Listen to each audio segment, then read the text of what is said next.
Sun Life தொலைக்காட்சி நேயர்கள் அனைவருக்கும் இனிய காலை வணக்கங்கள். எல்லோரும் நன்றாக இருப்பீர்கள். இன்று 28/3/2024 வியாழக்கிழமை, பங்குனி மாதம் 15ஆம் நாள். திருதியை திதி மாலை 6:57 வரை, சுவாதி நட்சத்திரம் மாலை 6:38 வரை. இந்த நாளின் ஒரு சிறப்பு அம்சமாக ஆயில்யம், கேட்டை, ரேவதி ஆகிய புதனின் 3 நட்சத்திரங்களில் பிறந்தவர்கள் அனைவருக்குமே தாராபலமுள்ள, எதையும் செய்வதற்கு உகந்த நல்ல நாளாக இந்த நாள் அமைந்திருக்கிறது. மேற்கண்ட 3 நட்சத்திரங்களில் பிறந்தவர்கள் ஒருவரை அறிமுகப்படுத்துவதற்கோ, ஒரு புதிய விஷயத்தை துவங்கி வைப்பதற்கோ, ஒரு பொருள் விற்பது வாங்குவது போன்ற எதையும் செய்து அதன் மூலமான லாபங்கள், மகிழ்ச்சிகள், நிம்மதிகள், பணவரவுகளை அடையக்கூடிய நல்ல நாளாக இந்த நாள் அமையும். அடுத்து 12 ராசிகளுக்கான இன்றைய ராசி பலன்களை பார்க்கலாம். மேஷராசிக்காரர்களுக்கு 12ஆம் இடத்தில் சூரியன் மறைந்திருக்கின்ற பிள்ளைகளின் மூலமாக அவர்களுடைய ஆசைப்பட்டு கேட்ட ஒன்றை வாங்கி கொடுப்பதன் மூலமாக வீண் விரயங்கள், வீண் செலவுகள் வரக்கூடிய நாளாக இந்த நாள் அமையும். செலவுகள் வேறு, விரயங்கள் வேறு, வீண் செலவு வேறு. ஒரு தேவையில்லாத ஒரு செலவை இன்றைக்கி பண்ணுவீங்க. இருந்தாலும் பிள்ளைங்க கேட்டாங்களே அப்படின்ற ஒரு ஆத்ம திருப்தி இன்றைக்கு பெரியவர்களாகிய மேஷராசிக்காரர்கள் எல்லோருக்குமே இருக்கும். சிறியவர்களுக்கு இன்றைக்கு மேற்கு திசை லாபங்கள் இருக்கும். அதாவது மேற்கு பார்த்த வீட்டில் வசிப்பவர்கள், மேற்கு நோக்கிய நிறுவனங்களை அமைத்திருப்பவர்கள் எல்லாருக்குமே இன்றைக்கு பெருத்த லாபங்கள் வரக்கூடிய தன்மை. ஆனாலும் அது செலவில் போய் முடியும். வீண் விரயங்களாக ஒரு நிலையில் அடுத்த வருஷம்தான் இதுக்கான லாபம் கிடைக்கும், இன்னும் ஒரு 5 வருஷம் கழித்து தான், இன்றைக்கே அதை விதை போடுறோம், ஆனால் 5 வருஷம் கழித்து தான் அதற்கான பயனை நம்ம அனுபவிக்க முடியும், அடுத்த வருஷம்தான் இதற்கான பலன் கிடைக்கும் என்பது மாதிரியான இப்போதே கிடைக்காத சில செலவு அமைப்புகள் கிடைக்கக்கூடிய நாளாக இந்த நாள் அமைந்திருக்கிறது. இளையவர்களுக்கு இன்றைக்கு பயணமேன்மை உண்டு.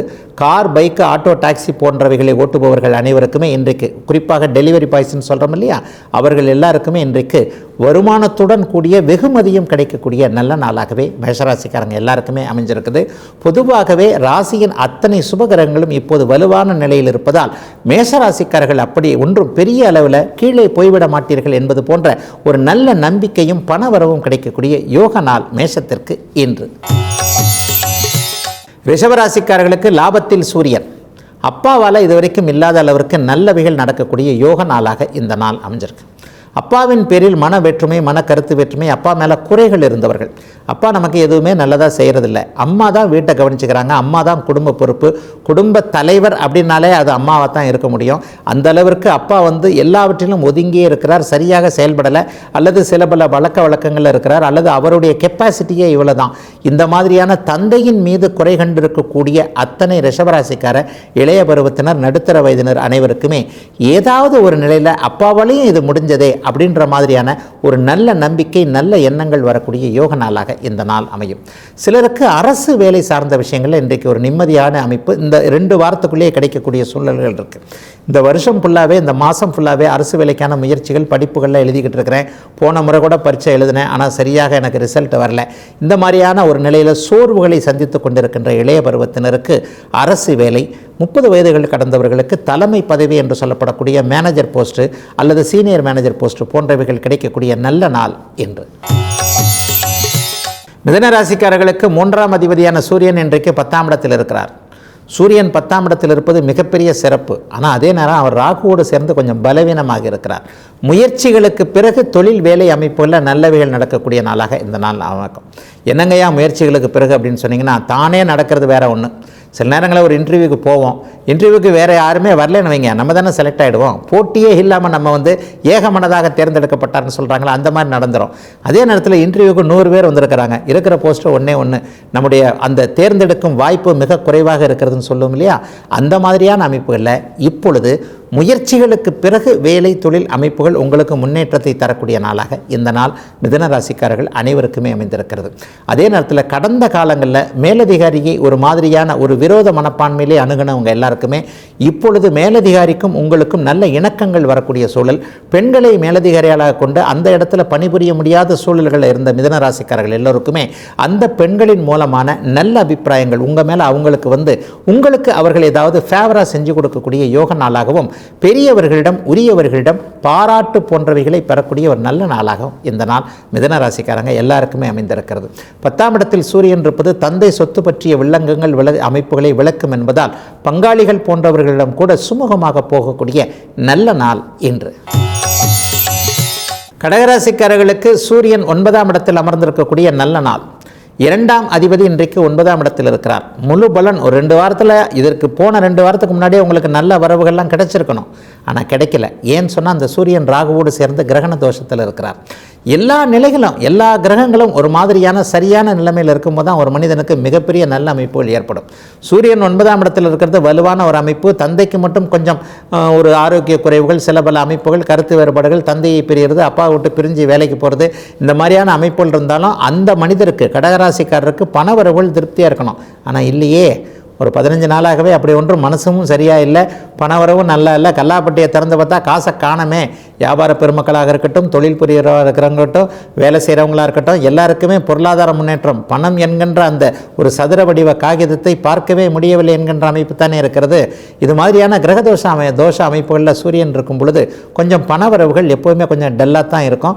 இன்னும் ஒரு 2 வார காலத்திற்கு பிறகு இங்கே தனாதிபதியுடைய இந்த கிரகண தோஷ நிலை நீங்கியதற்கு பிறகு கடகராசிக்காரர்களுக்கு பொருளாதார முன்னேற்றம் இருக்கக்கூடிய, தாமதித்தாலும் பணம் வருவதற்கான முயற்சிகள் கிடைக்கக்கூடிய நல்ல நாள் கடகராசிக்காரர்கள் எல்லோருக்குமே இன்றைக்கு. சிம்மராசிக்காரர்களுக்கு 8ஆம் இடத்தில் சூரியன் மறைந்து கிரகண தோஷத்தில் இருக்கக்கூடிய மனக்கலக்கமான நாள் இன்னைக்கு. காலையில் எழுந்துறதே ஒரு மாதிரியான சோம்பல் உணர்வுகள் இன்றைக்கு இருக்கும். ஏதோ ஒன்று நடந்துவிட போகிறதோ, தவறான ஒன்றாக இருக்குமோ, அல்லது நம்ம தான் ஏதாவது தவறான முடிவு எடுத்துட்டோமா, அல்லது நம்மை சுற்றி இருப்பவர்கள் எல்லாம் நம்பிக்கைக்கு உரியவர்கள் தானா, இந்த இடத்துல இதை செய்யலாமா, சுகத்துக்கு கூட கண்ணும் காதும் இருக்குது போல தெரியுதே, நம்ம பாட்டில் எதையாவது ஒன்று யதார்த்தமாக பேசுகிறோம், ஆனால் அது வேறு விதமாக திரித்து சொல்லப்பட்டு யாருக்கு எப்படி சொல்லக்கூடாதோ அந்த மாதிரியான சில விஷயங்களை சொல்லுதே, இந்த மாதிரியான குழப்பங்கள் இருக்கக்கூடிய நாளாக இந்த நாள் சிம்மராசிக்காரர்களுக்கு அமையும். ராசிநாதன் 8இல் மறைந்த கிரகண தோஷ அமைப்பில் இருக்கிறார். ஏற்கனவே 2 வாரமாக சில விஷயங்களை நீங்கள் முடிக்க முடியாமல் தான் இருக்கிறீங்க. அது இன்னும் ஒரு 2 வார காலங்கள் நீடிக்கக்கூடிய, குழப்பங்கள் இருக்கக்கூடிய நாளாகவே இந்த நாள் அமைஞ்சிருக்கு. சமூக ஊடகங்கள் அனைத்திலுமே தெரியாதவர்களிடம், அறியாதவர்களிடம், அறிமுகம் இல்லாதவர்களிடம் வீணாக அந்த சேட்டிங்னு சொல்கிறோம்ல, அந்த பேசக்கூடாத நாளாகவும் இந்த நாள் அமைஞ்சிருக்கு. சில நேரங்களில் வாட்ஸ்அப்பில் வரக்கூடிய தகவல்களை கூட நம்ப தேவையில்லாமல் ஓடிபி போன்ற அமைப்புகளை அடுத்தவர்களிடம் சொல்லிவிடாமல், பகிர்ந்து விடாமல், உங்களுடைய எண்ண அமைப்புகள், உங்களுடைய குடும்ப அமைப்புகள், உங்களுடைய வேலை விவகார அமைப்புகளை யாரையுமே நம்பாமல், சொந்தக்காரராக இருந்தாலும் நண்பராக இருந்தாலும் அவரையும் முழுதாக நம்பாமல் உங்களுடைய மனம் சொல்ல வேண்டிய சில விஷயங்களை கேட்கக்கூடிய நாளாக இந்த நாள் சிம்மராசிக்காரர்களுக்கு அமைந்திருக்கிறது. சிலருக்கு மட்டும் ஆன்மீக ஈடுபாடுகள் இருக்கக்கூடிய நல்ல நாள் சிம்மத்திற்கு இன்று. கன்னிராசிக்காரர்களுக்கு விரையாதிபதியாகிய சூரியன் இன்றைக்கு 7ஆம் இடத்தில் ராகுவோடு இணைந்திருக்கிறார். கணவன் அல்லது மனைவியால் வீண் செலவுகள், விரயங்கள் ஏற்படக்கூடிய நாளாக இந்த நாள் அமையும். ஒரு நிலையில் முணங்கிக்கிட்டே மனைவிக்கு ஏதாவது வாங்கி கொடுப்பீங்க, அல்லது இந்த வீட்டுக்காரர் இப்படி பண்ணிட்டாரு, இவர் இதை பண்ணியிருக்கவே தேவையில்லை, காசுன்றது சும்மா வருதுன்னு நினைக்கிறாரா, அல்லது நோட்டு எங்கேயாவது அச்சடிக்கிறாங்களா, அப்படித்தான் இவர் நினச்சிட்டு இருக்கிறார் பொழுது. இந்த லாவிஷியஸ் தன்மை, இந்த வீண் விரயத்தன்மை எப்போது தான் இவர்கிட்ட நீங்குமோ தெரியலையே அப்படின்ற மாதிரியாக மனக்குமுறல்கள். என்ன இருந்தாலும் நம்முடைய கணவன், என்ன இருந்தாலும் நம்முடைய மனைவி, அவரை வெளியிடங்களில் விட்டுக் கொடுக்க முடியாது என்பதற்காக மனதிற்குள்ளேயே சில விஷயங்களை வைத்துக்கொண்டு மறுகக்கூடிய நாளாக இந்த நாள் கன்னிராசிக்காரர்கள் எல்லோருக்கும் அமைந்திருக்கிறது. ஆனால் பிற்பகல் 4 மணிக்கு பிறகு மாற இருக்கின்ற சில நிலைமைகள் மூலமாக உங்களை வருத்தப்பட செய்த ஒரு விஷயத்தை அப்படியே வாழ்க்கை துணை மாற்றிக்கொள்ளக்கூடிய நாளாக இந்த நாள் இருக்கும். ஆமாம், நான் இதை செய்திருக்கக்கூடாது, இப்படிப்பட்ட செலவுகள் இப்போதைக்கு தேவையில்லை, இந்த விரயம் நம்ம குடும்பத்திற்கு தேவையில்லை, அல்லது இதை இந்த நேரத்தில் செஞ்சிருக்கக்கூடாது என்பது போன்ற மனமாற்றங்கள் சக இருக்கிறவரோட, கூட இருக்கிறவர்கிட்ட, நண்பராக இருக்கலாம், வாழ்க்கை துணையாக இருக்கலாம், கணவன் மனைவியாக இருக்கலாம், காதலனாக கூட இருக்கலாம், காதலியாக கூட இருக்கலாம். அதாவது 7ஆம் இடம் என்பது இது மாதிரியான ஒரு நமக்கு நெருக்கமான ஒருவரை குறிக்கிறது என்பதால் அவரவருடைய வயதிற்கேற்றார் போல எதிர்த்தரப்பினரிடமிருந்து ஒரு அணுக்கமான, நல்ல இணக்கமான மனமாற்றம் ஏற்படக்கூடிய நல்ல நாள் இன்றைக்கு. துலாம் ராசிக்காரர்களுக்கு நிபந்தனைகளுக்கு உட்பட்ட நல்லவைகளை செய்யக்கூடிய சூரியன் இன்றைக்கு 6ஆம் இடத்தில் மறைந்திருக்கிறார். ஆனால் அவர் ராகுவோடு சேர்ந்து கிரகண தோஷத்தில் இருக்கிறார். 6, 11ஆம் இடங்கள் எப்பொழுதெல்லாம் ஒரு நல்ல நிலைமையில் இருக்கோ அப்போது எதிரிகிட்ட இருந்து, அல்லது எதிர்பாராத விதத்திலிருந்து, அல்லது அடுத்தவர்களுடைய பணம் அந்த ராசிக்காரர்களுக்கு கிடைக்க வேண்டும் என்பது ஒரு விதி. அந்த அமைப்பு இப்போதைக்கு இருக்குது. ஆனால் 100 ரூபாய் கிடைக்கிற இடத்துல இன்றைக்கி 50 ரூபா தான் கிடைக்கும். ஏன்னா சூரியனுடைய பலம் கொஞ்சம் கிரகண தோஷத்தால் குறைகின்ற தன்மையில் இருப்பதால் பங்குச்சந்தை, யூக வணிகம் போன்ற அமைப்புகளில் இன்னும் 2 வார காலத்திற்கு ஓரளவிற்கு பணம் வரக்கூடிய, காசு வரக்கூடிய, கடந்த காலங்களில் ஒரு ஆயிரக்கணக்கில் விட்டுட்டேங்க, ஒரு நல்ல கால்குலேஷன் தான், ஆனால் அது எப்படியோ மிஸ் ஆச்சுன்னு தெரியல. இந்த மாதிரியான ஷேர் மார்க்கெட்டில் சம்பாதித்து கொண்டிருக்கக்கூடிய அல்லது இழந்து கொண்டிருக்கக்கூடிய அல்லது சம்பாதித்தும் இழந்தும் இரட்டை நிலைமை கண்டிப்பாக இருக்கும். இது மாதிரியானவர்களுக்கு இந்த 2 வார காலத்தில் பண வரவு மட்டும் இருக்கக்கூடிய ஜிக்ஜாக் என்று சொல்லப்படக்கூடிய இழப்புகள் இல்லாமல் ஒரு நிலையில் பணம் வந்தது, ஒரு 2 வருஷமாக விட்ட காசில் ஒரு பாதியாவது பிடிச்சிட்டேன், இந்த மாதிரியான நல்லவைகள் நடக்கக்கூடிய யோக நாளாக இந்த நாள் துலாம் ராசிக்காரர்கள் எல்லோருக்குமே அமையும். பொதுவாகவே 3, 6, 11 என்கின்ற அந்த உபசயஸ்தானங்கள் வலிமை பெறும் பொழுது அடுத்தவரிடமிருந்து காசு வரும். நீங்கள் இதுவரைக்கும் ஒருத்தர்கிட்ட ஏமாந்து கொடுத்துட்ட ஒரு காசை கூட திருப்பி வாங்கிறதுக்கான முயற்சிகள் அத்தனையும் பலிக்கக்கூடிய ஒரு சகோதரர்களாலும் நன்மைகள் இருக்கக்கூடிய, கடந்த காலங்களில் சகோதரர்கள்ட்ட கொடுத்த காசை கூட திருப்பி வாங்கக்கூடிய நல்ல நாளாக அமைந்திருக்கிறது. துலாத்தினர் அனைவருக்கும் வயதிற்கு ஏற்ற வகையில் இன்னைக்கு. விருச்சிகராசிக்காரர்களுக்கு இன்றைக்கு பிள்ளைகளால் சந்தோஷம், அவர்களின் மூலமான தொழில் மேன்மை ஏற்படக்கூடிய நல்ல நாள். பார்த்துக்கிட்டு வர்ற வேலையை பிள்ளைக்கு ஒப்படைக்கலாமா, பார்த்துக்கிட்டு வர்ற தொழிலை பிள்ளையை முழுக்க நம்பி அல்லது நம்முடைய தொழிலை அவரை உள்ளே கொண்டு வந்துடலாமா, இவ்வளவு நாள் இவர் விளையாட்டு பிள்ளையாகவே இருந்திருக்கிறாரே, நம்முடைய தொழிலை நம்முடைய வம்சத்தை விருத்தி செய்வாரா என்பது போன்ற குழப்பங்கள் எல்லாத்துக்கும் விட கிடச்சி பிள்ளைங்களை நம்பக்கூடிய ஒரு சிறப்பான நாள் இன்றைக்கு. எதை செய்தாலும் இந்த குழந்தை இப்போது விளையாட்டுக்குள்ளே இந்த பிள்ளையாக இருந்தாலும் கூட இளைய பருவத்தில் இவர் இப்படித்தான் இருப்பார், நம்மளும் இப்படி தான் இருந்தோம், நம்மை விட இவர் கொஞ்சம் அதிக புத்திசாலி தான் என்பது மாதிரியான பெற்ற பிள்ளையிடம் பெருமிதம் வரக்கூடிய நல்ல நாளாக இந்த நாள் விருச்சிகராசிக்காரர்கள் அனைவருக்குமே ஆண் பெண் இருபாலருக்கும் ஏற்படக்கூடிய சிறப்பான நாளாக இந்த நாள் அமைஞ்சிருக்கு. சிலர் இன்றைக்கு புதிதாக தனியாக வேலை வாங்கி தர்றது அல்லது தொழில் வச்சு கொடுக்கறது அல்லது பெண் குழந்தைகளுக்கு திருமணம் சார்ந்த விஷயங்களில் ஏற்கனவே திருமணம் பண்ணியிருந்தாலும் கூட அவர்களுக்கு சில கலக்கமான சில மனக்கலக்கம் ஏற்படக்கூடிய அவர்கள் குடும்பத்தில் இருக்கக்கூடிய சிக்கல்களை தீர்த்து வைக்கிறதுக்கான சில விஷயங்களை ஏற்பாடு பண்ணக்கூடிய நல்ல நாளாக இந்த நாள் அமைஞ்சிருக்கு. மொத்தத்தில் பிள்ளைகளால் இன்றைக்கு ஓரளவுக்கு சந்தோஷம் இருக்கும். சிலருக்கு வரவுகளும் இருக்கும். தூர இடத்தில் இருக்கின்ற பிள்ளைகள் இன்றைக்கு பணம் அனுப்பக்கூடிய அமைப்பு. ஒரு வீடு வாங்கணும்னு நினச்சிருந்தேன், அவர் தான் எனக்கு பணம் அனுப்பணும், அவர் இதை தாமதிச்சுக்கிட்டே இருக்கிறார், ஆனால் திடீரென்று இன்றைக்கு அனுப்புகிறேன், நாளைக்கு அனுப்புகிறேன், இன்னும் 2 வார காலத்திற்குள் உங்களிடம் பணம் வரும் என்கின்ற ஒரு உறுதியும் நம்பிக்கை தன்மையும் வரக்கூடிய பிள்ளைகளினால் சந்தோஷம் இருக்கக்கூடிய நல்ல நாள் விருச்சிகராசிக்காரங்களுக்கு இன்றைக்கு. தனுசு ராசிக்காரர்களுக்கு பாக்கியாதிபதியான சூரியன் 4ஆம் இடத்தில் அமர்ந்திருக்கிறார். 4ஆம் இடம் அவருக்கு குருவின் வீடு, நல்ல வீடு தான். ஆனால் அவர் ராகு கூட சேர்ந்து கிரகண தோஷத்தில் அமர்ந்திருக்கிறது ஒரு சில நிலைகளில் பார்த்திங்கன்னா அம்மாவை பற்றிய ஒரு ஆரோக்கிய குறைவுகள் இருக்கக்கூடிய ஒரு அமைப்பும் இன்றைக்கு உண்டு. அம்மானால ஏதாவது செலவுகள் வருத்தங்கள் கண்டிப்பாக இருக்கும். பொதுவாகவே தனுசு ராசிக்காரர்கள் சொந்த பந்தங்கக்கிட்ட ரொம்ப ஒரு மாதிரி கனிவாக ஒரு மாதிரியான இணக்கமான சூழலாக அவங்களுக்கு ஒன்றுனா ஓடி போய் செய்கிறவராக இருப்பீங்க. அதுவும் அம்மாவுக்கு ஒன்றுனா உடனே துடிதுடித்து படபடத்து போகக்கூடிய மனம் தனுசு ராசிக்காரருடைய மனம். அப்படிப்பட்ட நிலைமையில் இன்றைக்கு அம்மாவுக்கு ஏதாவது ஒன்று அல்லது தூர இடங்களில் இருக்கின்ற அம்மாவை பார்க்க முடியாமல் போய்விடுமோ என்பது போன்ற காலையிலிருந்து ஒரு மாலை வரைக்கும் அம்மாவை பற்றியே மனசும் கேள்வியும் எண்ணமும் சுற்றி வரக்கூடிய நாளாக இந்த நாள் அமைந்திருக்கிறது. ஆனால் மாலை 5 மணிக்கு பிறகு மாறக்கூடிய சில கிரக அமைப்புகளின் மூலமாக தாயை பற்றி கவலைப்பட வேண்டாம், அவருக்கு ஒன்றும் ஆகாது என்பது போன்ற அமைப்புகளும் இன்றைக்கு உண்டு. சிலருக்கு வீட்டுனால இன்றைக்கி செலவுகள் இருக்குது. ஒரு வீடை அப்படி பண்ணலாம் இப்படி பண்ணலாம், மேலே ஒரு கட்டலாம், மேலே இன்னொரு ஃப்ளோர் போடலாம் அல்லது இன்னொரு 2-3 ரூம் கட்டலாம், இந்த மாதிரியான வீட்டை விரிவாக்கம் செய்து கட்ட வேண்டும் என்கின்ற எண்ணத்தில் இருப்பவர்களுக்கு அதற்கான ஆல்ட்ரேஷன் அமைப்புகள், அதற்கான தொடர்புகள், அதற்கான கனெக்ஷன், அவரை கூப்பிடலாம் இவரை கூப்பிடலாம் இவரை பார்த்து பேசலாம் என்பது போன்ற ஒரு சுப நிகழ்வுகள் நடக்கக்கூடிய நல்ல நாளாகவே இந்த நாள் அமைந்திருக்கிறது. பெண்களுக்கு வருமானம் கிடைக்கக்கூடிய நல்ல நாளாகவும் அமைந்திருக்கிறது தனுசுக்கு இன்றைக்கு. மகர ராசிக்காரர்களுக்கு நல்ல பலன்களை தர இயலாத சூரியன் இன்றைக்கு 3ஆம் இடத்தில் நல்ல நிலையில் அமர்ந்திருக்கிறார். கூடுதலாக அவர் கிரகணமாயிருப்பது ஒரு நிலையில் பார்த்தா நல்லது தான். அட்டமாதிபதி அங்கே பலவீனத்தை அடைந்திருக்கிறார். இதுவரைக்கும் ஏமாந்த பணம்லாம் கொஞ்சம் திரும்பி வரும். இதுவரைக்கும் ஏமாந்துக்கிட்டே இருக்கிறவங்களுக்கு இன்றைக்கு கொஞ்சம் முழிப்பு வரும்.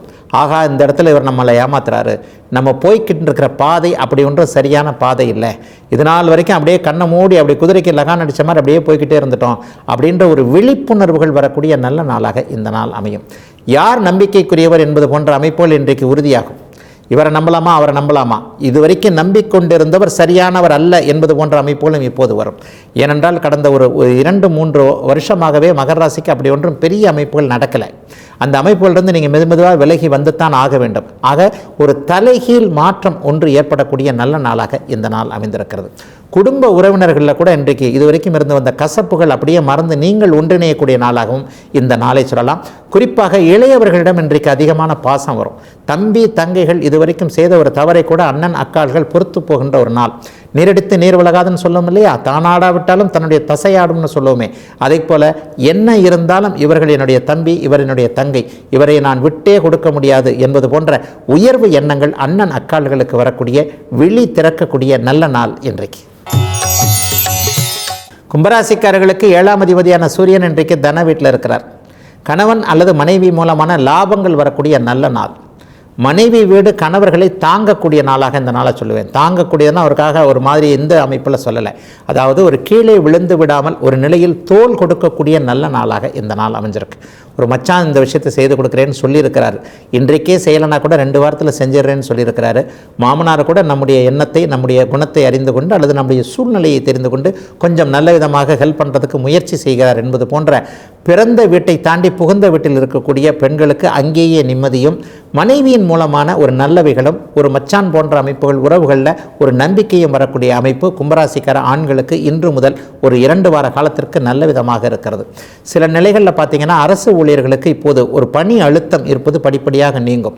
1 வருஷமாகவே அரசு ஊழியர்கள் அவர்களுடைய அந்தந்த பதவிகளுக்கு ஏற்ப நீங்கள் நன்றாக இல்லை என்பதுதான் உண்மை. மேலிடத்திலிருந்து சரியான நெருக்குதல்கள் அல்லது இந்த பணியை செய்ய முடியாத சூழல்களில் சுற்றுப்புற அமைப்புகள் சரியாக இல்லாத அமைப்புகள் அத்தனையுமே கொஞ்சம் கொஞ்சமாக மாறக்கூடிய தன்மைகள் இன்று முதல் இன்னும் 2 வார காலத்திற்கு கும்பராசிக்காரர்கள் அனைவருக்குமே வயது தகுதி இருப்பிடத்திற்கேற்றாற் போல அமையக்கூடிய நல் மாற்றங்கள் ஏற்படக்கூடிய ஒரு சுபமான நாளாகவே அமைந்திருக்கிறது இன்றைக்கு. மீனராசிக்காரர்களுக்கு 6ஆம் அதிபதியான சூரியன் அங்கே ராசியில் அமர்ந்து கோபம் வரக்கூடிய நாள் இன்றைக்கு. இந்த கோபத்தின் மூலமாக கொஞ்சம் பிபி ஏறும். 40-50 வயசு தாண்டினவங்களுக்கு திடீர்னு போய் நல்ல விதமாக செக் பண்ணிக்கங்க. ஒரு நிலையில் கடந்த 2 வார காலமாகவே ஒரு சில நிலைகளில் நீங்கள் நல்லா இல்லை, கடன் உறுத்தல்கள் கொஞ்சம் இருக்குது, நல்லா தான் போய்கிட்டு இருந்தது, ஆனால் திடீர்னு ஸ்ட்ரக் ஆகிற மாதிரி ஒரு சில தோற்றங்கள் மீனராசிக்காரர்களுக்கு வயதிற்கேற்றாற் போல தோன்றக்கூடிய அமைப்பு. அடங்கி விட்டதோ என்கின்ற எண்ணத்திலிருந்த சில கடன்கள் எழுந்திருக்கக்கூடிய அமைப்பு அல்லது வேலை பணி அமைப்புகளில் ஒரு சில நாட்களில் சில என்கொயரிலாம் இருந்தது, இந்தந்த இடத்துல என்னை சந்தேகப்பட்டாங்க, இந்தந்த இடத்துல எனக்கு சில வீக்னஸ் இருந்தது, இதையெல்லாம் அப்பாடா முடிஞ்சது என்கின்ற இந்த அமைப்பு மறுபடியும் எழுந்திருத்து விடுமோ என்பது மாதிரியான சில சிம்டம்ஸ், சில சமிக்கைகள் இருக்கக்கூடிய நாளாக இந்த நாள் அமையும். இன்னும் 2 வார காலத்திற்கு பணி நிலைமைகளில், கடன் நிலைமைகளில், எதிர்ப்பு விஷயங்களில் கொஞ்சம் மனம் நிம்மதியற்றி இருக்கக்கூடிய அமைப்புகள் கண்டிப்பாக உண்டு. ஆனால் இன்று மாலைக்கு பிறகு 5 மணிக்கு பிறகு மாற இருக்கின்ற கிரக நிலைமைகள் மூலமாகவும் மற்ற கிரகங்கள் வலுவாக, குறிப்பாக ராசிநாதன் இன்றைக்கு வலுவாக இருக்கின்ற அமைப்பின் மூலமாகவும் எதையும் சமாளித்துக் கொள்ளலாம் என்கின்ற நம்பிக்கை இன்று மாலைக்கு பிறகு பணி நேரத்திற்கு பிறகு வரக்கூடிய யோக நாளாக இந்த நாள் அமைஞ்சிருக்கு. நைட் ஷிஃப்ட் பார்க்குறவங்க எல்லாருக்குமே இப்போது மாற்றம் வரப்போகிறது. அதாவது ஃபர்ஸ்ட் ஷிஃப்ட் அல்லது டே ஷிஃப்ட் மாதிரி ஒரு பகலில் பணிபுரியக்கூடிய அமைப்புகளும் உருவாகக்கூடிய சிறப்பு நல்ல நாள். வேலையில் இருக்கக்கூடிய சில பல இடர்பாடுகள் ஒரு 15 தினங்களுக்குள் அப்படியே மாறும் என்கின்ற நம்பிக்கை வரக்கூடிய நல்ல நாள் மீனத்திற்கு இன்றைக்கு. இதுவரை 12 ராசிகளுக்கான இன்றைய ராசி பலன்களை பார்த்தோம். அடுத்து ஜோதிட சந்தேகத்திற்கான விளக்கத்தை பார்க்கலாம். இன்றைக்கு நம்முடைய சன்லைஃப் தொலைக்காட்சி நேயர் கேட்டிருக்கின்ற ஒரு சிறப்பான கேள்வி. ஐயா, குறை நிறை உள்ள மனிதர்களை எப்படி அப்படி பிரிக்கிறது? குணத்தில் குணக்கேடு உள்ளவர்னு சில நேரங்களில் ராசி பலனில் சொல்கிறீங்க. ஒருவர் இப்படி இருக்கிறார், ஒருவர் அப்படி இருக்கிறார். எல்லாரும் நல்ல குணம் கொண்டவங்க இல்லை, எல்லாரும் கெட்ட குணம் கொண்டவங்க இல்லை. சில நேரத்தில் மனுஷனே ரெண்டும் சேர்ந்த கலவைதான்னு சொல்கிறீங்க. அப்போ ஒருவர் நல்ல குணம் கொண்டவர், ஒருவர் குறையுள்ள குணம் கொண்டவர், ஒருவர் நிறையுள்ள குணம் கொண்டவர் என்பதை ஜோதிடம் எப்படி பிரிக்கிறது, அதை எப்படி நீங்கள் சொல்கிறீங்கன்றதை கொஞ்சம் விளக்கமாக சொல்ல முடியுமா அப்படின்னு கேட்டிருக்கிறார். ஜோதிடம் என்பது ஒரு மகாபெரிய விஞ்ஞானம் என்பதை நம்முடைய விளக்க பகுதியில் அழுத்தி சொல்லுவேன். லக்னம் மற்றும் லக்னாதிபதி மற்றும் ராசிநாதனை இங்கே இந்த இடத்துல சேர்த்துக்கலாம். லக்னம் லக்னாதிபதியே, லக்னத்திற்கு கிடைக்கக்கூடிய தொடர்புகள், லக்னாதிபதிக்கு கிடைக்கக்கூடிய தொடர்புகள் வச்சு தான் உங்களுடைய குணங்கள் நிர்ணயிக்கப்படுகின்றன. 12 வீடுகள்னு சொல்கிறோம் இல்லையா, மேஷம்லேருந்து மீனம் வரைக்கும் 12 வீடுகள். அதை நீங்கள் ராசின்னு சொன்னாலும் சரி, வீடுகள்னு சொன்னாலும் சரி. மேஷ லக்னத்தில் நீங்கள் பிறந்திருந்தீர்களானால் நீங்கள் கோபக்காரராக, ஒரு சுறுசுறுப்பானவராக கண்டிப்பாக இருப்பீங்க. அதே நீங்கள் கும்ப லக்கணத்தில் பிறந்தவர்களானால் நிதானமான குணம் உள்ளவர்களாக எதையும் யோசித்து, இப்போ இங்கே வாப்பா அப்படின்னு சொன்னால் அப்படியே மெதுவாக அண்ணன் நடை நடந்து போடுபவர்கள் இல்லையா. இங்கே வாப்பான்னு சொன்னால் ஓடி வர்றவர் மேஷ லக்கணத்தில் பிறந்தவர். இங்கே வாங்கப்பா அப்படின்னு சொன்னால் இப்போ நடந்துக்கிட்டு இருக்கிறவர் அப்படியே டபக்குன்னு அப்படியே பின்னாடி வர்றவர் கும்ப லக்கணத்தை சேர்ந்தவர்.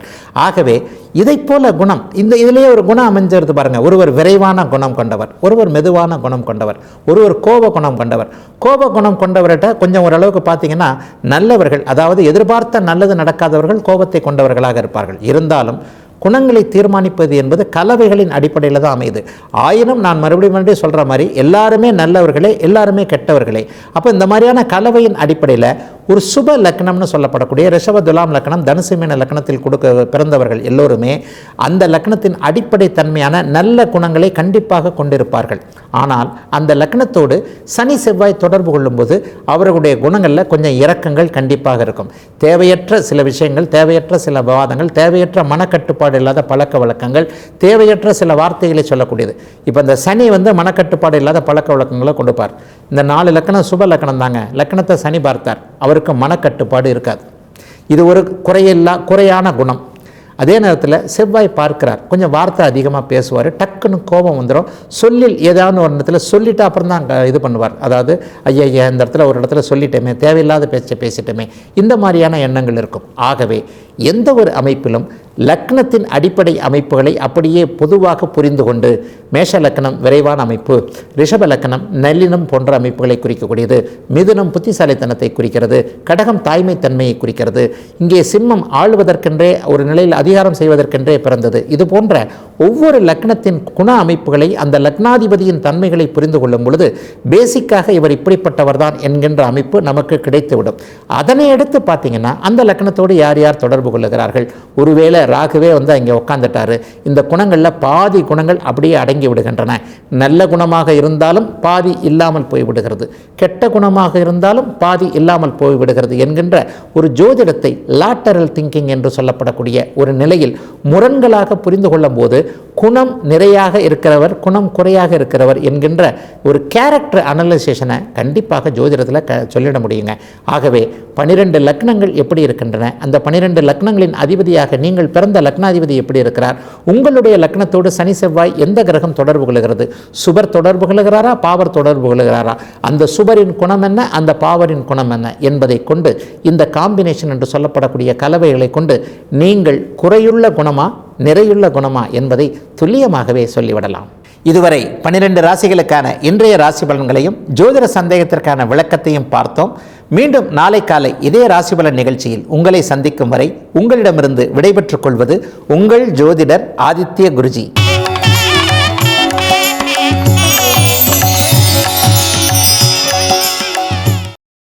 இன்னும் பல வீடியோக்களை காண சன் லைஃப் சேனலை சப்ஸ்கிரைப் பண்ணுங்க.